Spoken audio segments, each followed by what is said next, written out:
Hi, I'm Kenneth WAJDA. I'm a professional photographer here in Colorado. Welcome to another one of my photography talks. Today I'm going to talk about time and when's the best time to make photographs. If you're interested in nature, if you're interested in landscapes, you've heard me say before, the best time for photographing landscapes is a half hour before sunrise.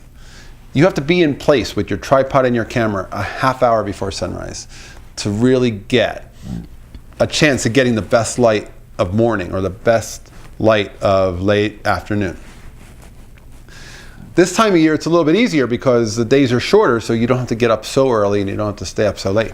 But in the summertime, that time moves very, very early. Often when I'm teaching nature photography, people are saying, okay, well, what time should we meet? And I say, okay, well, we'll meet at 4:30. And they're like, what?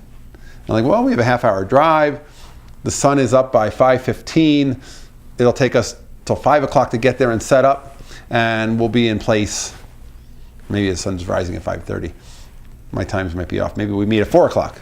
But the point is, we meet really early, and they're like, why? And then as we're driving to the location, they're going, hey, look, the sky's starting to get bright. And it is, because great light happens a half hour before sunrise, whatever the official sunrise is that day. And you have to be in place. There's an old saying that says 250 F8 and be there. And I agree with it. It's like if you're not there, you cannot get it.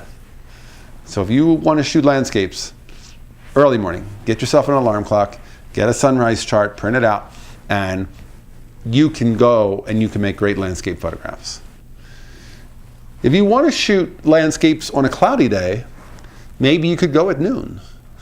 There's a photographer in Colorado who's photographed the plains and the places that are not considered perfectly pretty, and he's done them at noon because he said, I want to show not just that beautiful morning light, but I want to show what it looks like all day long to most of us, all day long. And I thought that was a brilliant thing because most people would never see that. Most people would only shoot those perfect moments at those perfect locations. And for him to shoot a farm in a wide open setting with some old fence posts, and he's shooting them at 12 noon with kind of a soft dappled light, maybe a cloudy sky. It's like, well, that's an interesting point of view to shoot that too. Again, we need to have vision sometimes, and he definitely inspired me with that idea. I like that. Now, if you want to shoot portraits, you could shoot portraits at 7 a.m., but depending on who the person is, they may not be so good in front of the camera that early. Or you can shoot portraits when the lighting in your home is the right light. And a good north-facing window has a lot of nice ambient light, and that's the time to shoot. In the middle of the day, maybe.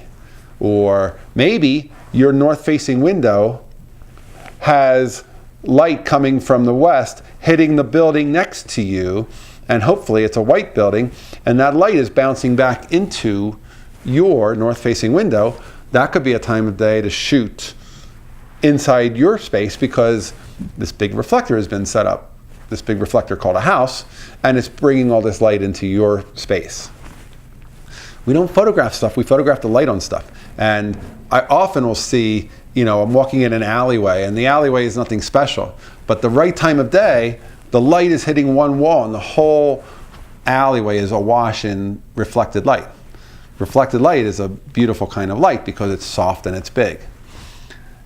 If you are interested in shooting elements of your house, you may find when the light is low and coming through rooms. My kitchen is incredibly gorgeous at sunrise because the light comes right in through the windows.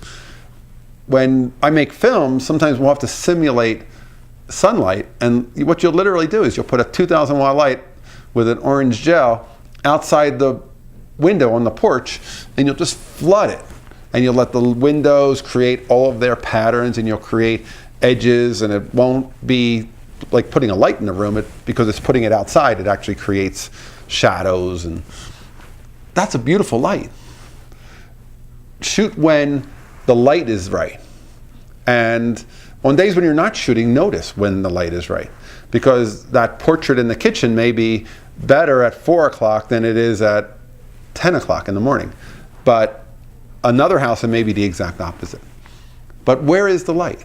And that'll help you decide when to shoot, because sometimes we know what we want to shoot and we know where to go to shoot, but when to shoot. You get to see the light. When you see the light will make all your photographs what you want them to be, because you will have created them knowing exactly what you're trying to get and how to get it, because we don't photograph light, we don't photograph stuff, we photograph the light on stuff. All right, that's today's photography talk. If you're enjoying these, hit the subscribe button. If you can help out, hit the Patreon, and thanks so much for watching. We'll talk again tomorrow. Thanks.